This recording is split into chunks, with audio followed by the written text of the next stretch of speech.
After I gave birth, my husband's family dropped a bombshell. In our culture, the grandparents raise the firstborn. When I refused, his mother smirked, "Then you're disrespecting our ancestors." Now my husband looked torn, but that night, I made one call. The next morning, they opened their mail and screamed when they saw what I had done. I had just given birth to my first child, a beautiful, healthy baby boy. I was exhausted, sore, and overwhelmed, but also happier than I had ever been. My husband Adam was right beside me, holding my hand. As I stared at our son, I thought we were about to start our life as a family. I had no idea what was coming. Adam's parents flew in from out of state a few days later. His mother, Cecilia, had always been overbearing, but I thought it was just normal mother-in-law behavior. She was opinionated, passive-aggressive, and a little too involved in our lives, but nothing I couldn't handle. Or so I thought. They arrived at the hospital, took one look at my son, and said something that made my stomach drop. In our culture, the grandparents raise the firstborn. I blinked. "Excuse me." Cecilia smiled like she was explaining the weather. "It's tradition. The firstborn is raised by the grandparents. It's been this way for generations." I laughed, not a real laugh, but one of those disbelieving, nervous chuckles when you think someone is joking. But then I saw Adam's face. He looked uncomfortable. He wasn't laughing. I turned to him, my pulse picking up. "You knew about this?" He shifted uncomfortably.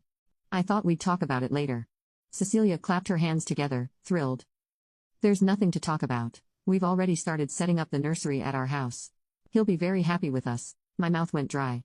"You think I'm just going to hand over my baby?" Cecilia's smile didn't fade. If anything, it grew wider. "This is how it's always been. It's a great honor for the grandparents. You'll still be his mother, of course, but from a distance. We'll raise him with our values, and when he's older, he'll understand and appreciate it." I looked at Adam, waiting for him to say something, to tell them this was insane, to defend me, to tell his mother no. He just looked at the floor. Cecilia's husband, Robert, finally spoke. "This is how it is in our family. We don't disrespect tradition." My heart pounded. Well, in my family, mothers raise their own babies. Cecilia's expression hardened, but there was something smug underneath it. "So you're refusing, obviously." She let out a dramatic sigh and shook her head. "Then you're disrespecting our ancestors." I felt like I was in some kind of fever dream. My body was still weak from giving birth, but I sat up straighter. "I don't care." Her eyes flashed. "Think about this before you make a mistake. Adam understands. He respects his heritage. He knows this is how it should be." Adam still wouldn't look at me. My hands clenched into fists. I turned to my husband. "Do you want to give our son to them?" His jaw tightened. "I don't want to, but..." "No," I cut him off. "No buts. Either you're with me, or you're with them." Cecilia gasped. "You're making him choose between his family and you." I stared at her. "I'm his family." I motioned to my son, sleeping in his hospital bassinet. "This is his family." Silence. Then Cecilia let out a soft chuckle. "Well," she said, tilting her head. "This will be interesting." The look in her eyes made my skin crawl. I had no idea what she was planning, but I knew this wasn't over. I had just given birth. I was exhausted. I needed to rest, so I let it go for the night. But I wasn't stupid. I had seen the way Cecilia had smirked, the way Adam had hesitated, the way Robert had looked at me like I was an inconvenience.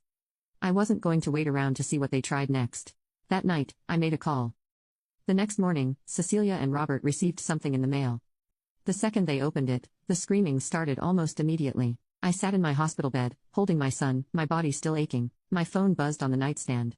Adam stiffened as he saw the caller ID, his mother. I didn't reach for it. "Answer it," he said, his voice low. I shook my head. No, his fists clenched at his sides. "What did you do?" I looked up at him. "What I had to." He grabbed his own phone and stormed into the hallway. A few seconds later, I could hear Cecilia shrieking, even through the hospital walls. I had called my lawyer. Yes, I had a lawyer, because I wasn't naive. I knew the moment Cecilia had spoken that this wouldn't be a simple disagreement, a family discussion. No, this was a battle, and I wasn't about to fight empty-handed. By the time I was discharged, I had legal documentation in place, temporary custody orders, paperwork establishing my parental rights, and an emergency cease and desist warning against my in-laws attempting to take my child. I had also sent copies of everything straight to their house, along with a note, "My son is not yours. Do not test me." Adam walked back in, his face pale, his jaw tight. "You blindsided them." I laughed, but there was no humor in it. "They blindsided me when they tried to take my baby." His nostrils flared. "You didn't even let me talk to them first." I stared at him, then at our son sleeping in my arms. "You did talk to them," I said quietly. "You stood there." Now you can watch the second part by pressing share and more.